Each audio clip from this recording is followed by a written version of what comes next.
Ayyaanni gooftaa keenyaa Yesuus Kiristoos jaalalli Waaqayyoo kan Abbaa tokkummaaniif eegumsi geggeessaan hafuura qulqulluu ammaa kaasee amma biyya keenya isa waaqarraatti hunduma keenya wajjin haa ta'u. Obbolootonni biyya keessas biyya hambaa jirtan hundi keessan attam jirtu torban kun torban attamii ture. Waaqayyoo gaa torban darbe keessatti nu eege arras akka isa waaqeffannuuf sagalee isaa akka dhageenyuuf dubbii isaa akka barruuf yeroo kana nuuf kenneera. Yeroo kana sagantaa keenya isa yeroo hundumaa roobii walii wajjiniin Waaqayyo waaqeffannu, Waaqayyoon kadhannu, sagalee isaa barannu jalqabneerra. Akkuma amala keenya faarfannaa qopheeffanne qabna. Faarfannaa arraamee suutuma gabiidhaan walii wajjiniin dhaggeeffanna. Faarfannaa kana kan nuuf qopheesse yeroo hundumaa na wajjin kan dadhabu mucaa koo Lammaffaa Qomoo Gaaddisaati. Mee faarfannaa kanaan Waaqayyoon kadhannaa, Waaqayyo waaqeffannaa. Isa booddee dubbii Waaqayyo guyyaarraaf nutti dubbachuu barbaade walii wajjin dhageenya. Faarfannaa kana Waaqayyoon haa waaqeffannu.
Sena bareedaan kabu beekta Waaqayyoo koo dadhabaan jechuun jaalatee taate yaadni kee fagoodha kan namaatti yaadni kee fagoodha kan namaatti.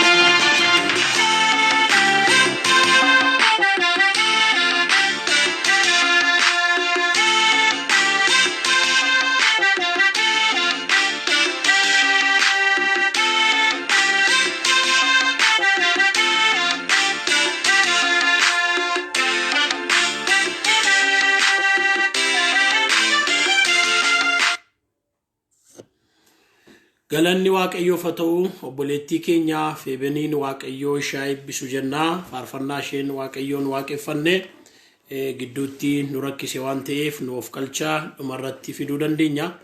Har'a mata duree akkas jedhu tokkotu na keessa guutee jira. Isa walii wajjin hirmaannaa. Namoonni galtan Waaqayyo isin haa eebbisu. Viidiyoo kana moriyyoota keessan bira akka ga'uuf sheer godha. Mata duree akkas jedhutu keessa koo jira. Fedha Waaqayyoo. Fedhii Waaqayyoo maal fedha Waaqayyo? Fedha Waaqayyoo waan jedhu. Har'amoo kanarratti sagalee Waaqayyoo waliin barannaa. Wanta Waaqayyo naaf kenne, wanta Waaqayyo na hubachiisen isinittis dubbadhaa. Wanta irratti hojjechuu qabnudha waan ta'eef na caqasaa. Waaqayyoon kadhanna. Waaqayyo abbaa keenyaa, abbaa gooftaa keenyaa Yesuus Kiristoos galanni siif haa ta'u. Torban darbe moo nagaatti nu eddee guyyaa kanaan waan nu geesseef maqaan kee ulfaatu. Amma si kadhanna yaa gooftaa, yeroo qabnu kana keessatti akka nu wajjin taatu, dubbii kee akka nu barsiiftu, akka nutti dubbattu, akka nu kadhatamtu, sagantaa keenya jalqabnee amma xumurutti akka nu wajjin taatu, kan nu lolu, kan nu mormu, kan nu dura goruu barbaadu hundumaa akka tifattu si kadhanna maqaa Yesuusiin. Ameen. Fedha Waaqayyoo maal fedha? Akkas jedha. Isqeel boqonnaa 18 lakkoofsa 31-32 nan dubbisa. maaliif duutu yaa mana Israa'el irra daddarbatti yakkitan hundumaa ofirraa gataa garaa haaraa hafuura haaraa godhadhaa ani du'a namaatti hin gammadu kanaafis yaada garaa keessanii geeddaradhaa jiraadhaa jedhaa Waaqayyo gooftaan maccaa maaliif duutu yaa mana Israa'el Waaqayyotu akkas jedha Israa'elotaan irra daddarbatti yakkitan hundumaa ofirraa fageessaa garaa haaraa godhadhaa yaada haaraa godhadhaa ani du'a namaatti hin gammadu Waaqayyo du'a nama cubbamaa hin fedhu du'a nama karaarraa kaatee hin fedhu Waaqayyo deebi'uu namaa yaada garaa geeddarachuu namaa qalbii jijjiirrachuu namaa barbaada Ximootiyoos isa duraa boqonnaa 2 lakkoofsa 4-5 irraas dubbii Waaqayyoo kana nan dubbisa Ximootiyoos isa duraa boqonnaa 2 sagalee Waaqayyoo irraa suutumaan isinitti dubbadha Waaqayyo maal fedha waan jedhu na keessa guutee waan jiruuf Ximootiyoos isa duraa boqonnaa 2 lakkoofsa 5 irraa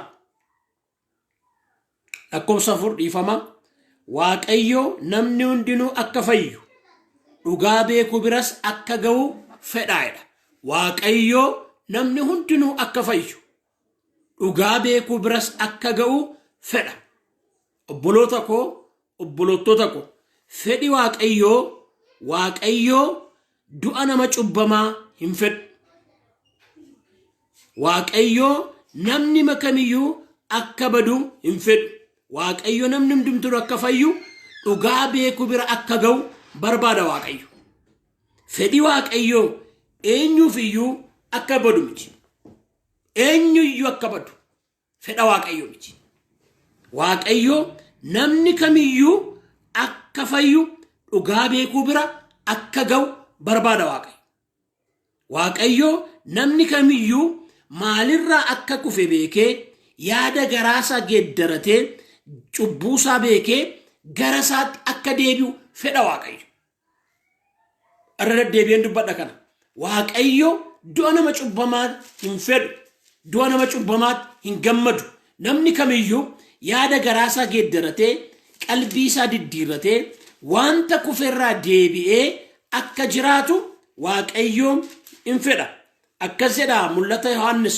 boqonnaa 2 lakkoofsa 5 irraa ammas maalirraa akka kufte yaadadhu yaada garaa kee geeddaradhu hojii isa dura hojjechaa turte sanas hojjedhu kana yoo gochuudhaa baatte garuu ani sittan dhufaa baattuu ibsaa keetii iddootiin kaasa akka jedhe Waaqayyo ammas maalirraa akka kufte yaadadhu maal barbaada Waaqayyo deebi'uu namaa yaada garaa geeddarachuu namaa qalbii diddiirrachuu namaa dhugaa beekuu bira ga'uu namaa fayyuu namaa barbaada maalirraa akka kufte yaadadhu yaada garaa kee geeddaradhu hojii isa dur hojjechaa turtes deebii hojjedhu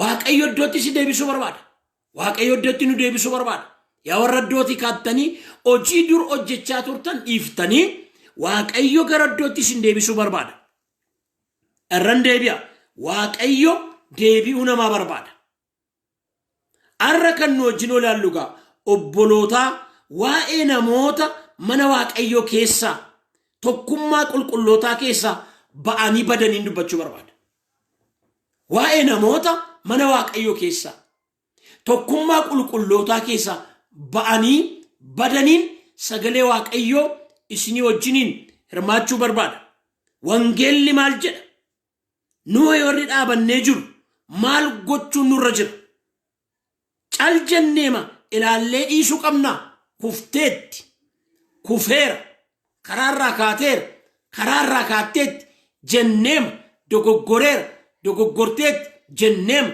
warri dhaabannee jirra ofiin jennu cal jenneema ilaaluu qabnaa bolootota maal gochuu qabna suutana dhaggeeffadhaa waa'ee warra utuu dhugaa beekanii sababa garagaraan irraa kaatanii maal gochuu qabna waa'ee warra dhugaa beekanii sababa garagaraan irraa kaatanii waa'ee warra booddeetti deebi'anii gara hojii biyya lafaatti hojii fooniitti hojii seexanaatti deebi'anii warra isaan nyaatamanii maal gochuu qabna? Garaa gaddaan guuteen hin dubbachaa jira kan. Waa'ee warra booddeetti deebi'anii hojii biyya lafaa, hojii seexanaa, hojii foonitti deebi'anii maal gochuu qabna? Na dhagaa waa'ee warra utuu lallabanii faarfachaa jiranii mul'ata himaa jiranii ergaa gurguddaa dubbachaa jiranii geggeessaa jiranii iddoo isaanii gadhiisanii jiranii maal goon? Maal goon? Maal jedha wangeelli? Maal jedha sagalee Waaqayyoo? Kanatu na guutee jira. Waa'ee warra walii wajjin waaqeffachaa turre, kennaa Waaqayyo isaaniif kenneef tajaajilamaa turre, waa'ee warra mana Waaqayyo keessa turanii walii wajjin waaqeffachaa, walii wajjin shubbisaa, walii wajjin kadhataa, walii wajjin sagadaa, ayyaana Waaqayyo isaanirra kaa'e, kennaa hafuuraa Waaqayyo isaaniif kenneen wajjin tajaajilamaa turre. Har'a garuu warratti hin jirre maal goon? Maal gochuu qabna? Waa'ee warra lallabaa, barsiisaa, faarfachaa, mul'ata argaa, ergaa isaan fayyadamaa, eebbifamaa turre. Waa'ee warra faarfannaa isaaniin, lallaba isaaniin, barsiisa isaaniin, mul'ata isaan nutti himaa turaniin, ergaa isaan dubbachaa turaniin warra fayyaa turre, warra fayyadamaa turre, warra eebbifamaa turre, warra gargaaramaa turre. Maal goon? Boleettii, boleessaku, garraamummaan, qajeelummaan dubbii Waaqayyo na guute kana dhaggeeffadhu. Maal goon? Mul'ata isaaniin waan baay'een nu ta'e, ergaa isaan dubbataniin waan baay'een nu ta'e Waaqayyo harkaa fudhatanii, faarfannaa isaaniin Waaqayyo waaqessineer, lallaba isaaniin fayyineer, barsiisa isaaniin hundeen keenya mana Waaqayyo keessatti idda godhatee dhaabateera. Geggeessaa isaan kennaa turaniin manni Waaqayyo ijaarameera. Har'a garuu hojii seexanaan wallaalchifanii, biyya lamaan goyoonfamanii, hojii fooniin mo'amanii har'a mana Waaqayyo keessaa ba'anii kan jiran, tajaajilaa kan hin jirre. Maal goon? Maal goon? Waa'ee warra akkasii maal yaaddu? Mana Waaqayyo keessaa ba'anii kan fagaatan, garbicha cubbuu kan ta'an, garbicha araara garagaraa, suusii garagaraa kan ta'an, garba biyya lafaa kan ta'an, garba hojii seexanaa, hojii foonii kan ta'an. Maal gochuu qabna obboloota? Maal gochuu qabna? Eenyuyyuu akka badu fedha Waaqayyoo miti. Faarfannaa jireenyaaf dammituu dura akkas jedha. Eenyuyyuu akka badu fedha Waaqayyoo miti. Hundumtuu akka fayyuuf jaalalli garaa isaatii. Kanaaf namni cubbamaan qalbii diddiirratu gara Waaqayyoo dhufee araara argatu. Eenyuyyuu akka baduuf fedha Waaqayyoo miti. Hundumtuu akka fayyuuf jaalalli garaa isaatii. Kanaaf namni cubbamaan qalbii diddiirratu gara Waaqayyoo dhufee araara argatu. Eenyuyyuu akka badu fedha Waaqayyoo miti. Eenyuyyuu akka badu jaalala Waaqayyoo miti. Waa'ee warra badanii barbaacha dhabanii, waa'ee warra badanii barbaacha dhabanii, ba'anii deebi'uu dadhabanii, kufanii ka'uu dadhabanii, sagalee Waaqayyoo akkas jedha. Kan kufeen ka'uree, kan badan deebi'uree, kan karaarraa kaate karaatti hin deebi'uree. Waa'ee warra badanii barbaacha dhabanii, kufanii ka'uu dadhabanii, fagaatanii deebi'uu dadhabanii. Maal jedha wangeelli? Maal jedha sagalee Waaqayyoo? Nummoo maal gochuu qabnu? Waan gochuu qabnu irratti an dubbadhu. Maal gochuu qabnu? Waan akkasiitu na keessa guutee jira jiran. Maal goon? tu sagalee kana dubbadhu faarfannaa durii tokko yaadadhe. Eenyuutu gaddee fi eenyu kadhatee fi seexanni kan joonjesse bolootaa fiidha. Eenyuutu gaddee fi eenyu kadhatee fi seexanni kan joonjesse bolootaa fi eenyuutu gaddee fi eenyu kadhatee fi seexanni kan joonjesse haadhotaa fi eenyuutu gaddee fi eenyu kadhatee fi seexanni kan joonjesse abbootaa fi faarfannaa duriiti kun. Eenyuutu gaddee fi eenyu kadhatee fi seexanni kan joonjesse bolootaa fi. Nu maal gochuu qabna? Wanta akkasiin na keessa guutee jira. Itti farannee madhiifnu, irratti barreessinee madhiifnu, ittiin lallabnee madhiifnu, maal goonu boloota ko? An kanatu baay'ee garaa koo na gubee jira. Yesuus Kiristoos 99 dhiisee tokko barbaacha deeme. Oolaa 99 dhiisee tokko barbaacha deeme. Egaan kan nurraa eegamu isa kana. Barbaacha dhaquu, fiduudhaaf dhaquu, deebi'uudhaaf dhaquu. Hin dhiise 99 dhiiseetu tokko barbaacha deeme. Yesuus Kiristoos anaaf siif ala nama hundumaaf dhufe warra badan barbaacha. Yommuu bartoota isaa ergees kanumatti hime. Mishiiniin isaa kana, ergamni isaa kana. Yesuus warra kaan barbaacha dhufe, warra karaa irraa kaatan deebisuuf dhufe. Bartoota isaaniis akkasuma godhaa. Akkas jedhe. Maatiyos boqonnaa 10 lakkoobsa 5-6 dubbii Waaqayyoo kas jedha. Isaan 12 keessa argee, isaan 12 kana Yesuus erge. Karra saba Waaqayyoo warra hin ta'in isan geessuudha hin gorinaa. Mandara warra Samaariyaa tokkotti hin lixinaa. Kanaa mannaa gara warra akka oolotaa karaa irraa gonanii mana Israa'elii badanii dhaqaa. Gara warra karaa irraa badanii, karaa irraa kaatanii, warra badanii dhaqaachi.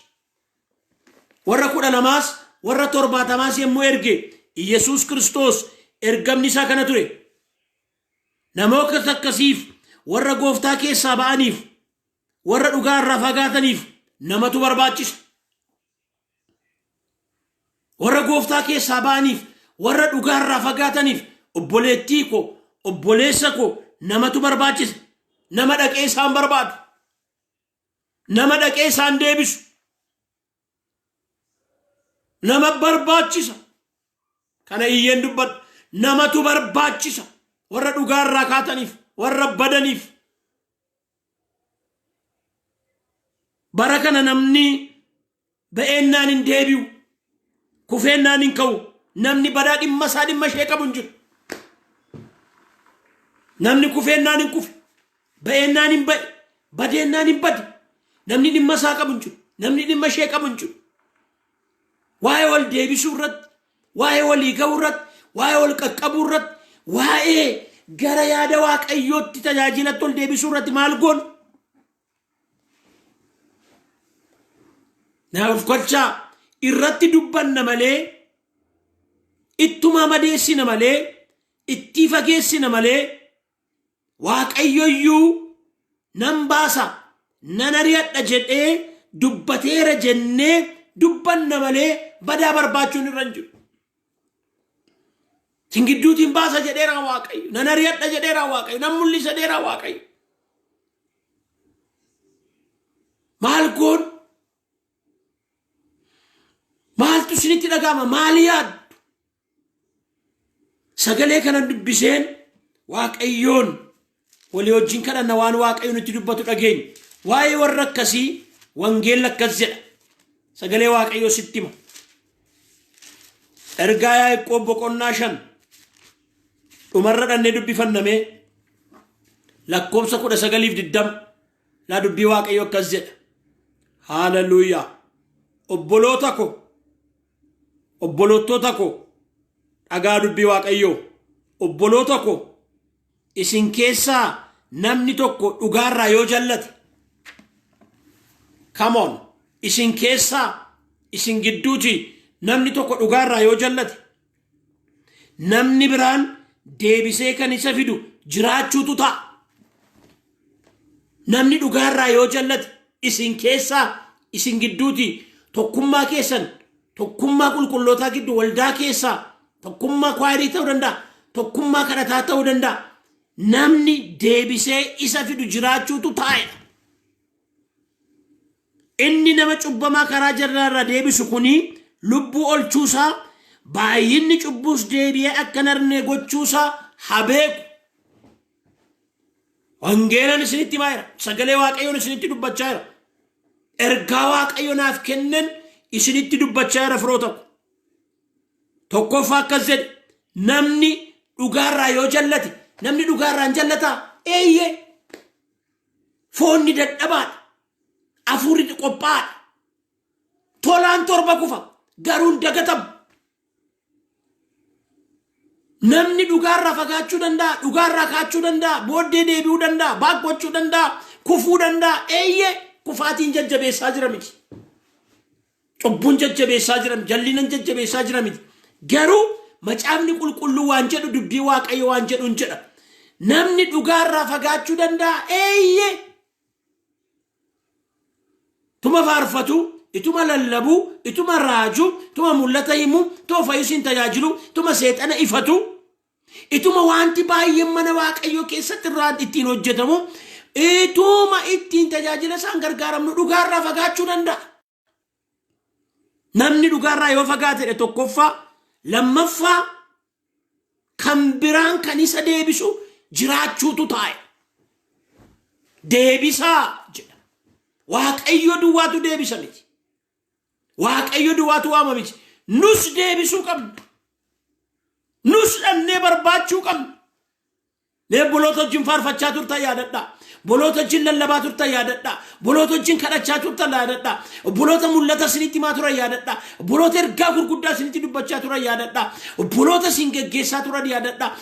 Boloota tajaajila isaan kennaniin gargaaramaa turtan walii wajjin waaqeffachaa turtan arra garuu hin jirre yaadadhaa yeroo kana. Haa yaadan. Ana dabalatee obboloota fagoo ga'u jenna. Fagoof hawwaa ture. Fagoof eegaa ture. Waan xixinnoodhaan karaarraa kan kaatan. Akka Deemaas biyya lafaa kana kan jaallatan kan badan. Hojii wangeelaa kan dhiisan. Hojii waaqayyo kan dhiisan. Waan garagaraatti kan deebi'an mee garaan keenya nu agadduuf. Warra akkasiif namatu barbaachisa. Warra akkasiif namatu barbaachisa. Waaqayyo duwwaa deebisa miti. Dhaqisiin jechaa jira waaqayyo. Barbaacha dhaqi. Bilbilii isa ta'u. Barreessuu fidhe isa ta'u. Qaamaan arguudhaan isa ta'u. Barbaadime. Iyyaafadhu bilbila isaa. Mee dingatuma bilbiliif. Maalirra jirtaa eessa jirtaa jedhin. Warri biyya keessa jirtanis.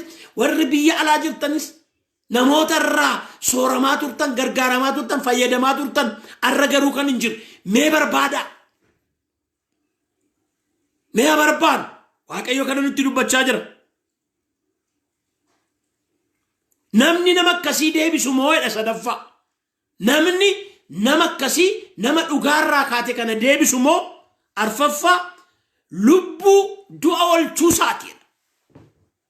Du'a maalii? Du'a bara bara. Du'a nama cubbamaa ani hin fedhu isa waaqayyo jedhutu dhufa gaama. Yeroo barbaannee deebisnu maal goona jechuudha. Lubbuu du'a oshaayir. Oshi maaloo. Isaan kaan butaati abidda keessaa baasaa. Olchi. Ha olchinu. Ha barbaannu. Hadhan ha gaafannu ha iyyaafannu. Olchi. Olchi lubbuun. Olchi lubbuu obboleessa kee obboleettii kee. Shanaffaa irratti akka jedha. Baay'inni cubbuu deebi'ee akka hin argamne gochuu isaati. namni nama barbaadee deebisu baay'inni cubbuu deebi'ee akka hin argamne gochuu isaati. Obboloota ko kun hojii guddaadha. Lubbuu oolchuun baay'inni cubbuu deebi'ee akka hin argamne gochuun dhumarratti hojii kana yommuu hojjennu immoo of eeggachuu qabna nus. Waan ati isinii dabaluu barbaadu kun hojii guddaadha. Hojii nurraa barbaadamudha. Hojii nurraa eegamudha. Akkas jedharran deebi'a sagalee Waaqayyoo kan obboloota ko isin keessaa namni tokko dhugaarraa yoo jallate namni biraan deebisee kan isa fedhu jiraachuutu irra jira. Kottaa irratti naasofnu, kottaa irratti hin dubbannu, kottaa ittiin bunan dhunnu, shaayin dhunnu, kottaa ittiin yuutuubii keenya bareechifannu, kottaa ittiin peejii keenya waliin kaafannu, kottaan barbaanna, kottaan iyyafanna, kottaan dhaqna. Waa gargaaru Waaqayyo. Yommuu kana hojjennu immoo of eeggachuu akka qabnus waan nutti himu qaba. Sagalee kana dubbiseen akka isin irratti hojjettan adaraan isinitti kenna. Ofii koo qofa miti. Waa Waaqayyo laphee koo irratti jabeessedha kun. Galaatiyaa boqonnaa 6 lakkoofsa 1 gubbaarraa akkas jedha. Yaa obboloota kodha. Bolootaan dhagaa. Namni tokko ituutti yaadin cubbuu kamitti illee yoo kufe. Isin warri afuuraan gaggeeffamtanii jirtan afuura garraamummaatiin akka isaa duriitti isa deebisaa. Ameen. Ameen. Ameen. Ala akkas jedha. Waaqayyo sagalee keef si haa galatu. Dubbii keef si haa galatu.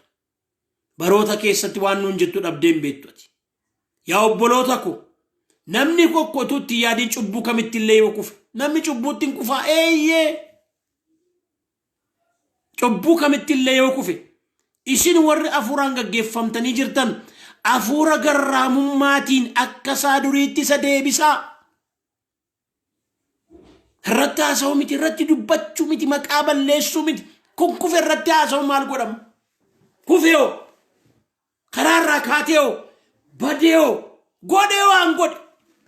Kana barreessuu nama, kana haasa'u nama, kana lallabuu nama, kana hawaajii isaa baasuu nama maal godha? Irraa fagaachuun maal godha? Balaaleffachuun maal godha? Achi ofirraa qabuun maal godha? Afuura gara laafummaatiin, afuura garraamummaatiin itti dhiyaadhaa. Itti dhiyaadhaa. Fagaateeroo. Fagaateeroo. Garuu isinimtiyyuu akka hin qoramneef immoo of eeggadhaa.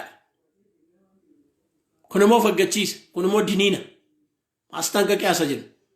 Isinumti akka hin qoramneef. Warra karaarraa kaate kanaan, warra dogoggoran kanaan, warra badan kanaan, warra fagaatan kanaan isinis akka hin qoramneef. Isin fudhatanii akka hin banneefis, isin fudhatanii akka hin fagaanneefis, isinumtis of eeggadhaa. Attamitti immoo gochuu qabnaa? Of eeggannaadhaan gochuu qabna. Of eeggannaadhaan hojjechuu qabna. Wala barbaannu. Wala barbaannu. Wala barbaannu. Waaqayyoo hunduma keenya haa gargaaru.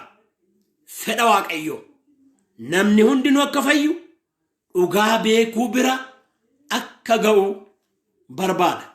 Waaqayyoo du'a nama cubbamaa hin fedhu Waaqayyo. Atis karaa kana na dhaggeeffachaa kan jirtu. Baatee barbaacha kan dhabde, kuftee ka'uu kan dadhabde, nama si iyyaafatu kan dhabde. Deebi'i. Kasiin jedha Waaqayyo. Ammas maalirraa akka kuftee yaadadhu. Yaada garaa kee geeddaradhu.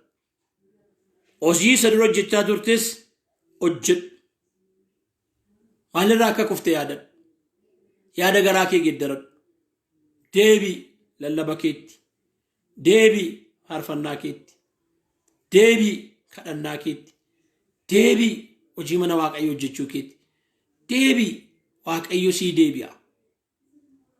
Waaqayyo sii deebi'a. Waaqayyo araara qabeessa. Eenyuyyuu akka badu fedha Waaqayyoo miti.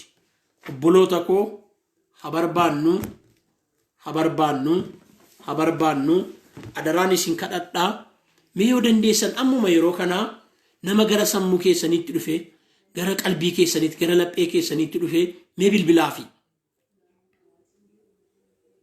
yoori dandeessan immoo mee barreessaafi warri dandeessan immoo isin biraa ganama kan ta'e biraa magalgal mee dhaqaa konkolaataa keessan kaafadhaatti dhaqaa eessa jirta si arguun barbaada maalirra jirta jedhaani waaqayyo si jaallataa jedhaani waaqayyo si dhabuun barbaadu jedhaani waaqayyo deebi'uu kee barbaadaa jedhaani dhiigni Yesuus cubbuu kamitti iyyuu nama qulleessa cubbuun dhiigni Yesuus itti qulleessuu dadhabe tokko iyyuu hin jiru wala barbaannu walirratti haasa'uun wal cabsuun wal madeessuun gaarii miti ani namoota warra afaan Amaariffaan tajaajilanii tokko kan isaan natti tolan isa kana namni waan barbaade yoo godhe irratti raasaan maal jedhu ximmoonaa ጊዜ እየወሰደ ነው እግዚአብሔር ፊት ነው nu garuu walirratti haasa'uu jaallan nu garuu miidiyaa tol baasuu jaallan nu garuu wal lafafuu jaallan nu garuu maqaa wal balleessuu jaallan maal godha kan kufi irratti dhagaa guuru nama maa inni faayidaansa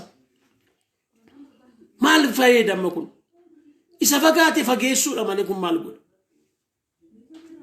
god kufeeroo haraarraa kaateeroo dogoggoreeroo waan ejjeeraa jennu maqaan ejji hateera natish in sobe